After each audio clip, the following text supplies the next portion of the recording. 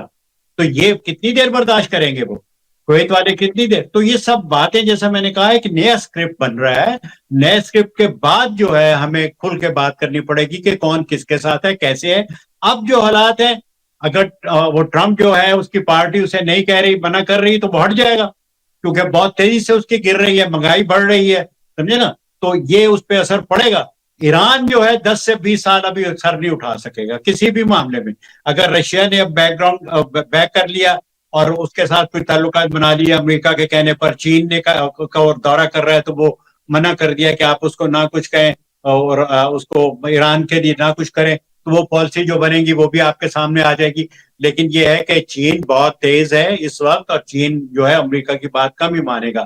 اور روس کو تو خیر ایک منٹ کا پتا ہے کہ یہ جو امریکہ کیا کر رہا ہے, کہاں کرنا چاہتا ہے, کیا کرنا چاہتا ہے. تو اس لیے میرے اپنے خیال میں پھر وہی بات آئے گی کہ ہمیں ویٹ اینڈ سی کرنا پڑے گا. ہم بات تو کر سکتے ہیں لیکن وہ بیکار جائے گی کہ صاحب یوں ہی ہم گھوڑے دوڑا رہے ہیں, کیونکہ بات تو وہی ہے کہ جب تک کچھ کریں گے نہیں اور کرنا وہ چاہ نہیں رہے. دونوں فریق دھمکیاں دے رہے ہیں. یعنی آپ یقین کریں گے کہ ابھی کل اس نے کہا ہے ایئرپورٹ پہ ٹرمپ نے کہ ایران جیسا نفیس ملک دنیا میں نہیں ہے. آپ بتائیے یہ کیا ہے؟ لیکن ساتھ وہ یہ بھی کہہ دیتا ہے نا کہ وہاں قیادت کوئی نہیں ہے, اور نہ ہی قیادت نہ ہی اقتدار لینے کے لیے کوئی تیار ہے. وہ تو شروع سے کہہ رہا ہے نا کہ قیادت ہٹاؤ, رجیم ہٹاؤ, رجیم. اب وہ کہہ رہا ہے کہ اس جیسا نفیس ملک نہیں ہے.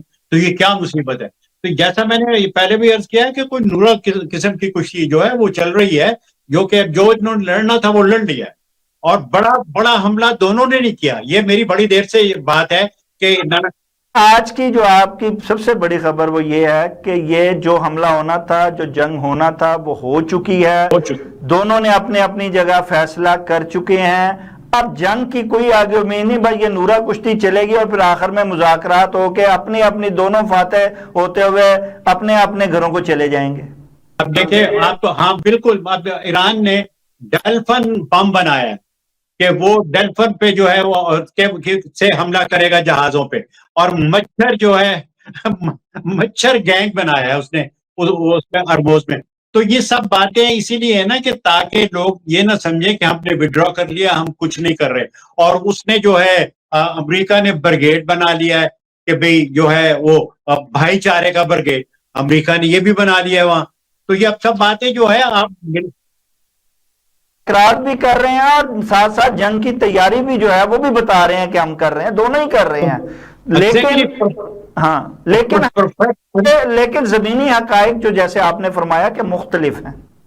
ہاں, زمینی حقائق جو ہے وہ مختلف ہیں, اب وہ چلنے کی نہیں ہے. کیونکہ ایران جیسا میں نے کہا کہ ٹرکی رشیا اینڈ چائنا وہ اس کے ساتھ ہیں. امریکہ جو ہے وہ اسرائیل کے ساتھ ہے. اسرائیل نے, جیسا میں نے عرض کیا ہے کہ اسرائیل کو بھی اس نے کل دیا ہے 35F اور 15F. اب اگر اس نے ہٹانا ہوتا, کچھ اور کرنا ہوتا تو کم از کم ان دا ڈیورنگ وار تو نہ دیتا اس نے. وہ تو خلیج مبارک کو بھی اسلحہ دے رہا ہے, اسی طرح ہو رہا ہے. اس کے پاس دولت کی تو کمی نہیں ہے, وہ بیچے گا اور وہ لے جائے گا. پھر ایران کا کیا بنے گا؟ اس کے پاس تیل ہے, اگر اس نے اجازت نہ دی تو پھر ویسے کا ویسا. میں نے تو یہ لکھا تھا کہ صاحب آپ کو پسپائی اختیار کرنا چاہیے, صابرانہ پسپائی. یہ لفظ جو ہے میرا اپنا ہے, صابرانہ پسپائی, کہ آپ صبر کریں اور دیکھیں. یہ پسپا نہ ہو, صرف صابرانہ آپ رکھیں. تو اس میں جو ہے آپ کھڑے ہوں, آپ کے پاس تیل ہے, اور مطلب یہ ہے کہ آپ کو کوئی اتنی دور جا کے لڑنے کی ضرورت کیا ہے؟ مجھے سمجھ میں نہیں آیا ایران کے لیے. اب وہ سالہ وہاں سے اٹھ کے اسرائیل تو ایران پہ آ رہا ہے کہ جی ہم وہاں جا کے مار. تو یہ سب باتیں مسلمانوں کو سوچنی چاہیے جنرلی, اور بات بڑی ہوئی ہے کافی اندر خانہ. یہ ہے کسی وقت آپ پروگرام رکھیں کہ ایکچولی یہ جو کرسچینٹی ہے اور جو مسلمزم ہے یہ کس حد تک تنگ ہے, یہ کرسچینٹی کس حد تک تنگ ہے. اسد مفتی صاحب, ناظرین, پوری دنیا کی نظریں اب تہران اور واشنگٹن کے اگلے قدم پر جمی ہوئی ہیں, کیونکہ یہاں ہونے والی معمولی سی چوک نہ صرف عالمی معیشت بلکہ عالمی امن کو بھی تہ و بالا کر سکتی ہے۔ اس کے ساتھ ہی پروگرام کا وقت ختم ہوا چاہتا ہے۔ اپنے میزبان شاہ ندیم احمد کو اجازت دیجیے۔ آپ کا، ہمارا، ہم سب کا اللہ نگہدار۔